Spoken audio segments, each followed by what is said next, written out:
Hi Panthers, we are moving on to chapter 5 and we are going to combine the first two sections, 5.1 and 5.2. 5.1 talks about ratios. Say that with me, ratios, not radios, ratios. You have used ratios, you may not be aware of it, but so let's talk a little bit about what they are, starting first with our learning target, what we want to be able to do by the end of this lesson. Panthers, you will be able to write and compare ratios, rates, and unit rates. We're going to talk about all three of these: ratios, rates, and unit rates. So again, make sure your notes are in front of you. You have your pencil out, a highlighter if you'd like, and let's go through some definitions to begin with. Starting with ratios. Ratios are a comparison of two quantities by division. Okay. A comparison of two quantities by division. So basically, sorry, fill this out for you. A comparison of two quantities by division. If you were standing at the front of the classroom and you wanted to compare the number of boys to the number of girls, you would write that as a ratio. If you were at a sporting event and you're looking at equipment, a baseball game, counting the number of bats compared to the number of players or so forth. Anything you can compare, two quantities, so two numbers, would be a ratio. Ratios can be written three different ways. You can write it in the fraction format, okay, so 3/1, but the way you read this is 3:1. You can use the word to, T-O, or you can use a colon. So again, ratios can be written three different ways. These are the three methods. What appears to be in a fraction format, 3:1, using the word to and saying 3:1, or using a colon and again reading it as 3:1. So in this case, the two quantities that you're comparing are 3 and 1. When you are working with ratios, you want to make sure you always simplify your ratios to the lowest terms. Okay?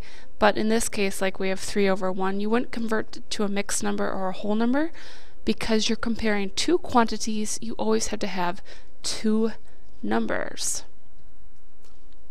Now for a rate is a little bit more detailed, okay? A rate is a type of ratio that compares two quantities, but they're measured in different units. And units is the key here when we're talking about rates. When we talk about rates, we have to have units. Some rates that you're very well aware of are miles per hour. So miles is one quantity, hours is another, and again we have two different units that we're using. Words per minute. We're comparing the number of words to the number of minutes. Again, two different units. So rates, again, are a type of ratio, but they're measured in different units. And then we have a unit rate. I want you to stop and think about the word unit. Unit means one. So a unit rate would be the rate for one. The definition, a rate whose denominator is 1. Now to take a rate and to change it into a unit rate, we're going to do a little bit of division. So you're going to divide both the numerator and the denominator by the denominator.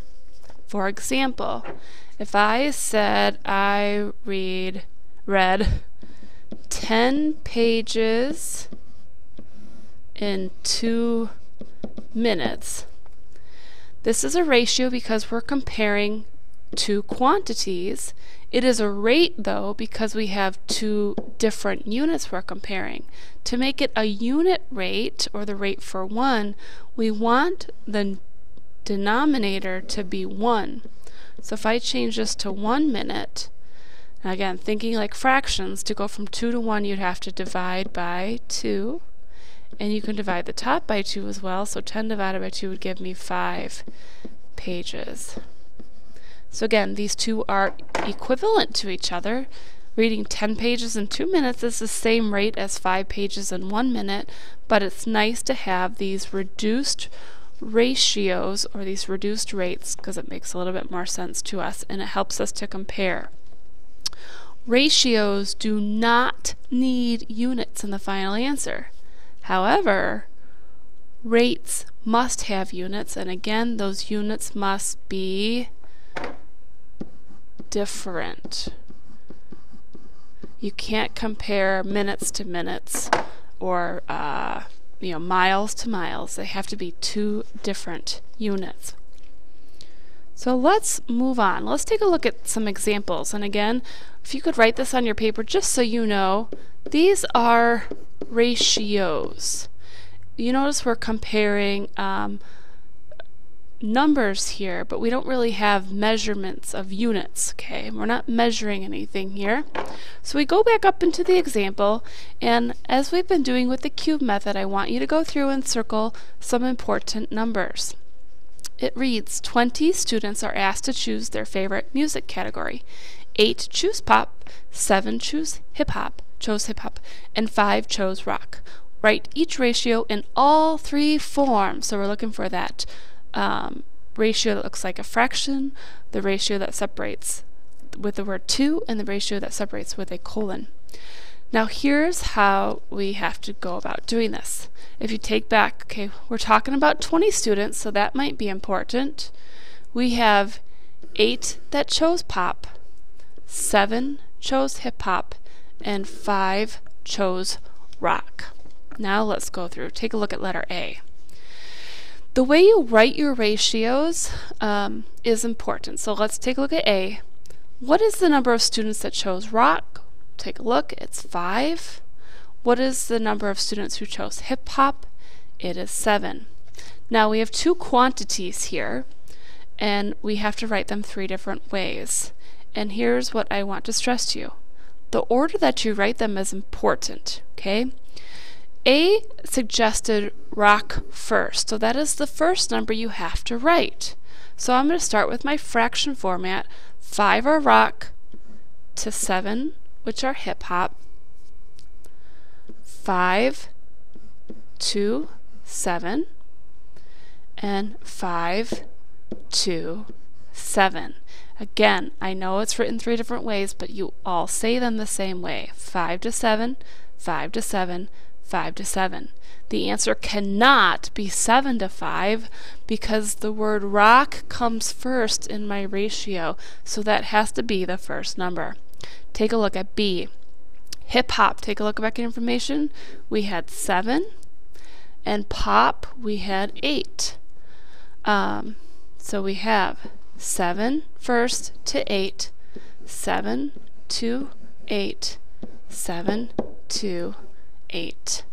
And we haven't needed to do that with these, but remember, ratios need to be simplified. In this case we can't, so we're good. Move on. Letter C. The rock was 5. Now here's another thing I want to stress to you. You see the word 2 here? That's our separator. What do you notice on this side? We have pop and hip-hop. What do you think that word and is telling us to do? Hopefully you're thinking possibly add these 2 together. So look for those word 2 because those are our nice separators. And this is pop and hip-hop. Pop was 8 plus hip-hop was 7, so that gives us 15. Now, so we have the ratio of 5 to 15. However, this can be simplified. So if I divide both of these by 5, I'm going to get 1, 2, 3. 1, 2, 3. 1, 2, 3. Panthers, that is ratios. Okay? No units. Okay? No units labeled. We're just measuring or comparing 2 different quantities or numbers. Let's move on to example 2. These are rates, if you want to label that. Okay. On average, most people can read about 600 words in 3 minutes. So we see two quantities here, and we have different units. We're comparing words and minutes, and that's why this becomes a rate. Write the ratio of words to minutes in all 3 forms and write your answer in simplest form. Okay, I take back what I said. I didn't read the directions. You need to write a ratio here, okay? So we're looking for a ratio of comparing words to minutes. What comes first? Words. What's the number of words? 600 compared to the number of minutes, which is 3. Now this can be simplified. Both of these numbers are divisible by 3. And when I divide by 3, I get 200. 3 divided by 3 is 1. And again, ratios have to have 2 numbers, so don't simplify it all the way. And so we have 200 to 1, 200 to 1, 200 to 1. And when we get further into this, Panthers, my suggestion for you is to pick one of these 3 formats and stick with it. If you like the fraction format, stick with it. The fraction format's really good, but just be aware that there are other ways to write this.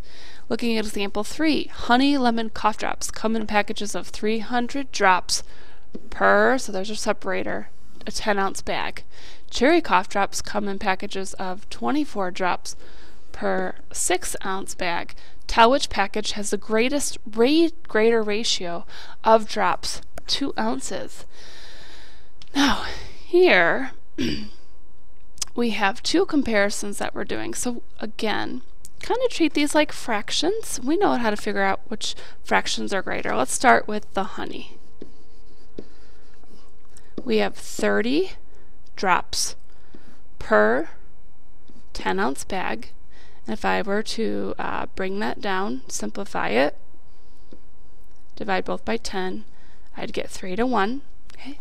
And then we have 24 drops per 6-ounce bag. And if I were to simplify that, divide both by 6, I'd get 4 to 1. In other words, the honey lemon has 3 drops per 1 ounce, but the cherry has 4 drops per 1 ounce. So which one has the greater ratio? The answer is cherry. And moving on. Now we're going to look at rates, okay? And again, and it's important to have units, okay? 2 different units. So, a Ferris wheel revolves 35 times in, there's our separator, 105 minutes. How many minutes does 1 revolution take? Okay? Okay, so